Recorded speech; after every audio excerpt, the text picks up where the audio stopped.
It all started on what was supposed to be a quiet Saturday morning.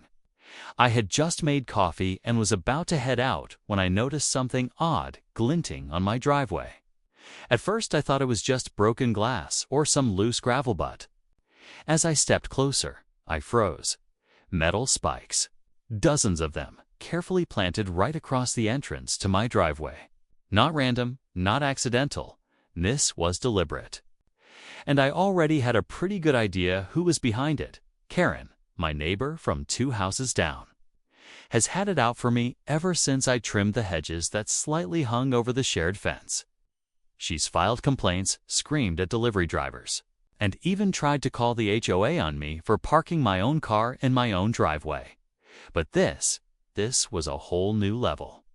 Spikes meant to damage tires, block cars. Okay, clearly send a message. I didn't even have time to process it all when I remembered I had agreed to let the governor's advance team use my property for a brief pass-through. Nothing major, just a quick motorcade route through our street to avoid a closed intersection, and they were scheduled to pass. In less than an hour, panic set in. If those tires got shredded or worse, if someone got hurt, it wasn't just a neighborly spat anymore. This could become a state-level disaster. I grabbed my phone, took pictures, and started frantically pulling up the spikes. But I wasn't fast enough. In the distance, I could already hear the rumble of engines and see the flashing lights approaching. What happened next caught even me off guard. Let's just say, Karen picked the worst possible day to play dirty, and the governor's team, well, they weren't about to let this slide. As the flashing lights drew closer, my heart pounded. I was sweating, not just from the heat, but from pure anxiety. I waved my arms frantically, trying to signal anyone in the lead car. A black SUV pulled to a sudden stop just a few feet away from the spikes I hadn't been able to remove in time. The driver stepped out, calm but serious, wearing a headset and scanning the scene like he'd been trained for moments just like this. I explained quickly, stumbling over my words, pointing toward the spikes and then toward Karen's house. He didn't say much, just nodded and radioed someone. That's when more cars started pulling in behind the first one, stacking up in a long motorcade. These weren't just some random staffers either. These were government vehicles with tinted PHA windows and security detail. It was all very official and all very tense.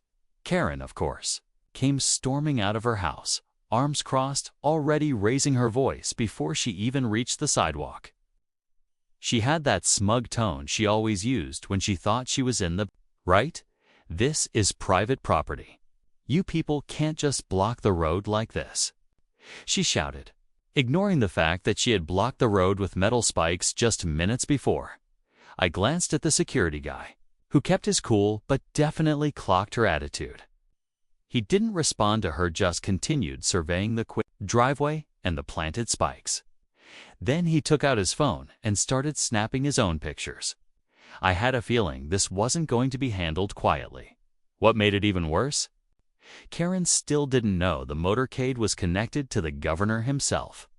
She just thought it was some VIP visit, or maybe a construction team. But I knew the moment she found out, things were going to blow up in a way she never expected.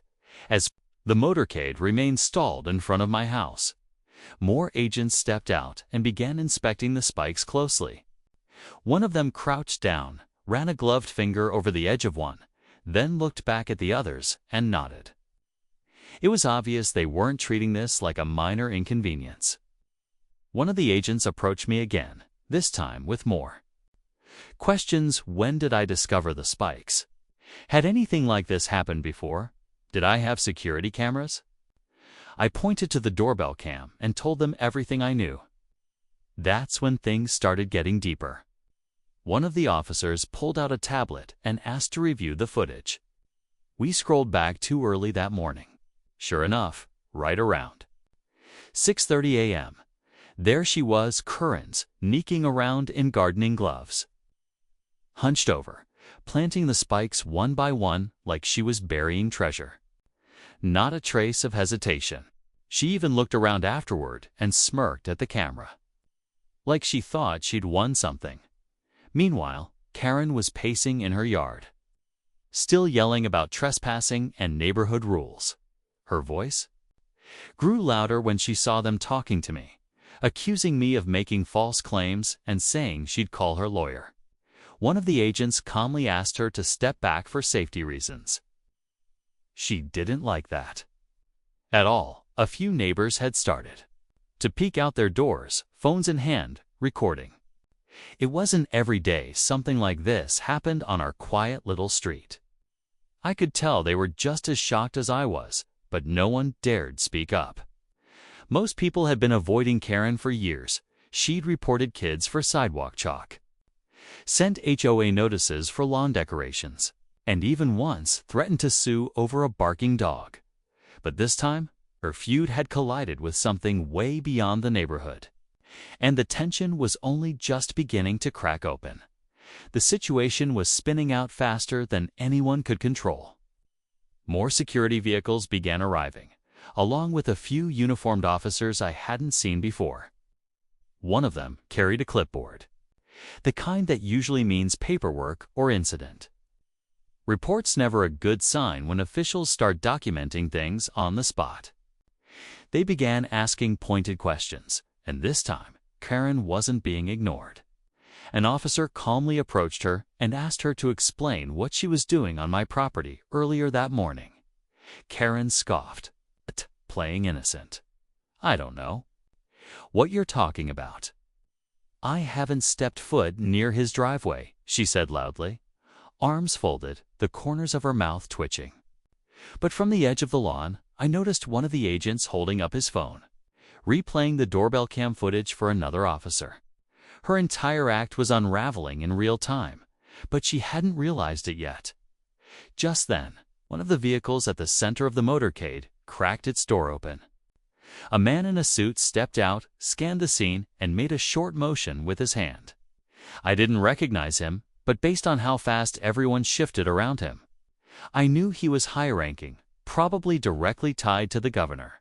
He spoke briefly with the lead agent, who then turned and looked directly at me. We're going to need to secure the area for a few more minutes, he said calmly. And we may need to speak with your neighbor again shortly.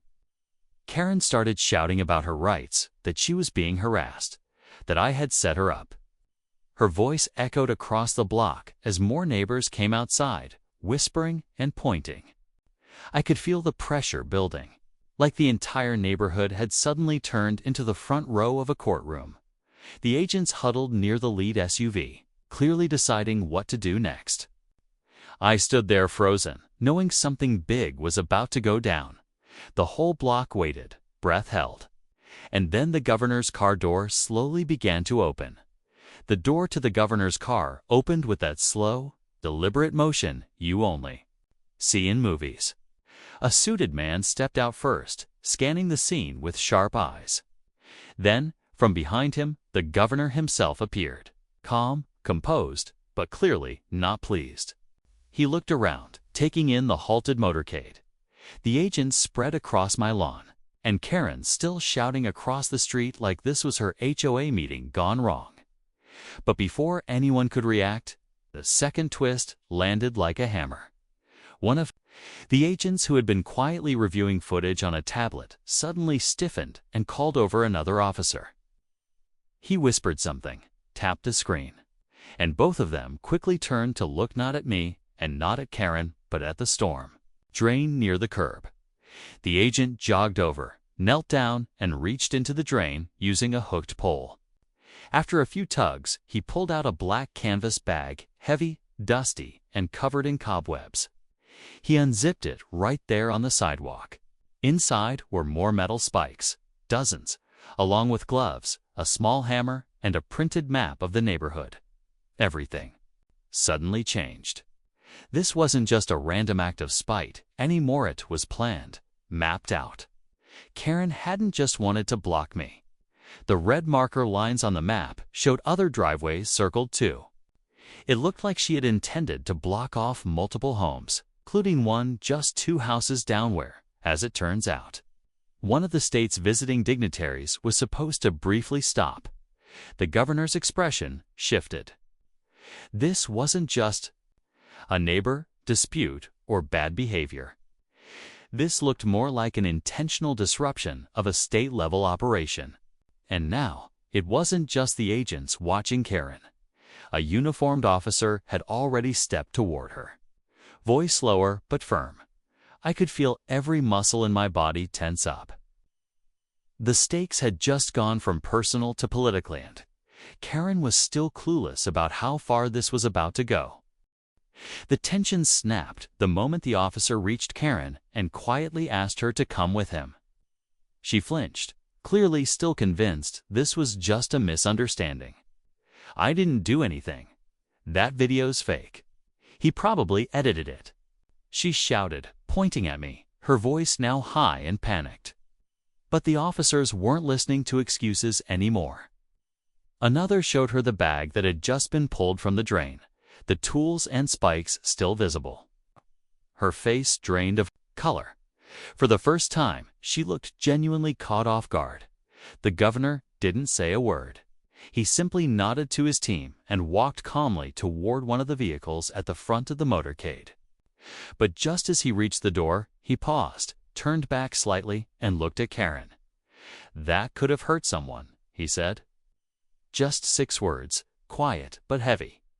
Then he stepped into the car, and the door shut behind him. Karen was escorted to the sidewalk where the officers started taking her statement, though now it was clear it was more of an interrogation.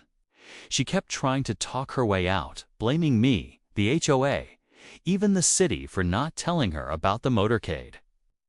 But the map, the footage, and the planted spikes were more than enough. The agents weren't interested in neighborhood gossip. They were treating it like what it was, an intentional threat to a secured motorcade. The motorcade slowly began moving again, tires narrowly avoiding the few spikes I hadn't gotten to yet. The neighborhood was silent except for the hum of the engines and the low murmur of officers speaking into radios. Neighbors were still watching from porches and behind curtains, stunned. But just when I thought it was over, my phone buzzed. An anonymous tip had been sent to my inbox, screenshots from a local community group. Turns out, Karen had posted earlier that week bragging about her plan to teach a lesson to all the rule breakers, and she had help. One of the accounts, commenting back, was from someone inside the HOA board. The screenshots changed everything. It wasn't just Karen acting on impulse. Looked like part of a petty little plan cooked up with someone from the HOA. The comments were full of smug hints, like, "Let's see how they like a blocked driveway," and "no exceptions for lawbreakers, even governors." It was petty, childish, and way out of line. I forwarded the screenshots to the officers still on scene. They took them seriously, and one of them nodded while taking notes. Whatever came next, it was bigger than just one angry neighbor with a grudge. By the next morning, word had spread across the neighborhood. The HOA board quietly called an emergency meeting. The members seen in the screenshots resigned before the meeting even started. Karen, on the other hand, had vanished, her house locked up, blinds drawn. No one had seen her since the officers escorted her off the street. No formal charges had been announced yet, but based on what I'd overheard, an investigation was definitely underway. Neighbors who had once stayed silent started speaking up, stories of threats, strange complaints, and other little acts of control. It was like everyone had just been waiting for someone to stand up first. The whole block suddenly felt lighter, more connected. People started waving again. Few even apologized for not speaking up sooner. As for me, I finally had my driveway, back clean, safe, and spike-free. But more importantly, the situation reminded all of us how quickly simple neighbor disputes can spiral when egos and power games get involved. In the end, it wasn't about politics or even property lines. It was about basic respect. What happens when it's ignored? Karen thought she could block a driveway. She didn't know she'd end up blocking the governor's motorcade and exposing everything along the way.